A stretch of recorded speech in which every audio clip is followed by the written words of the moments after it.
বিশ্বমঞ্চে ভারতকে কৌশলে ছাপিয়ে যাচ্ছে পাকিস্তান। বিশ্ব রাজনীতির ময়দানে শক্তির হিসাব কেবল অর্থনীতি বা সামরিক ক্ষমতায় সীমাবদ্ধ নয়, বরং কে কতটা অপরিহার্য সেটি আজ নির্ধারণ করছে আসল প্রভাব।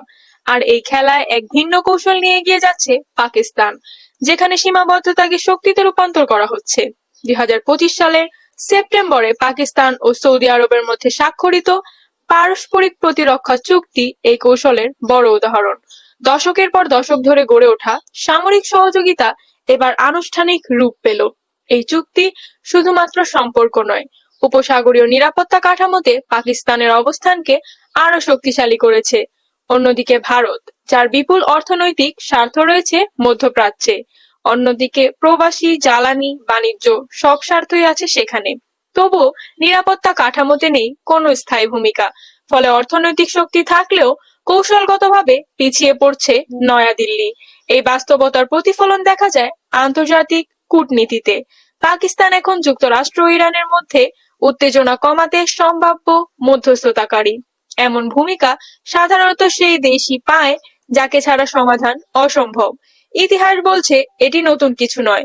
1971 সালে হেনরি কিসিঞ্জারের গোপন চীন সফরে পাকিস্তানের সরাসরি ভূমিকা ছিল, যা পরবর্তীতে রিচার্ড নিক্সন প্রশাসনকে চীনের সঙ্গে সম্পর্ক পুনর্গঠনের পথ বাতলে দেয়। 1980 সালের আফগান যুদ্ধে যুক্তরাষ্ট্র সৌদি সহযোগিতা আফগান মুজাহিদদের পৌঁছে দিত পাকিস্তান। 2001 পরবর্তী সন্ত্রাস বিরোধী যুদ্ধে কৌশলী দ্বৈত ভূমিকা পালন করে আসছে পাকিস্তান। সব ক্ষেত্রেই পাকিস্তান নিজেকে প্রাসঙ্গিক রেখেছে।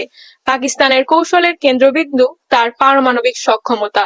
1998 সালের পর দক্ষিণ এশিয়ায় শক্তির ভারসাম্য বদলে যায় ভারতের চেয়ে বেশি মাত্রায় পারমাণবিক শক্তি অর্জন করায়। ফলে ভারতের সামরিক আধিপত্য সীমিত হয়ে পড়ে, কারণ পূর্ণাঙ্গ যুদ্ধ মানেই পারমাণবিক ঝুঁকি। 2025 সালের সাম্প্রতিক উত্তেজনায় দেখা গেছে পাকিস্তানের দুর্ধর্ষ সামরিক সক্ষমতা এবং সংঘাতকে নিয়ন্ত্রণে রাখার তাৎক্ষণিক ক্ষমতা। এতে পারমাণবিক প্রতিরোধ শুধু নিরাপত্তা নয়, কূটনৈতিক অস্ত্র হিসেবেও কাজ করছে। আরেকটি গুরুত্বপূর্ণ দিক পারমাণবিক ছাতা। এ ছাতার নিচে পাকিস্তান চায় গোটা মধ্যপ্রাচ্যকে অন্তর্ভুক্ত করতে।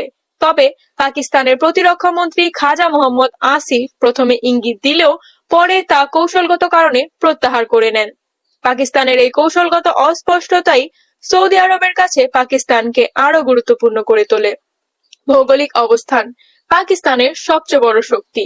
দক্ষিণ এশিয়া, মধ্যপ্রাচ্য, মধ্য এশিয়া ও চীনের সংযোগস্থলে অবস্থান করায় এটি হয়ে উঠেছে একটি কৌশলগত করিডোর।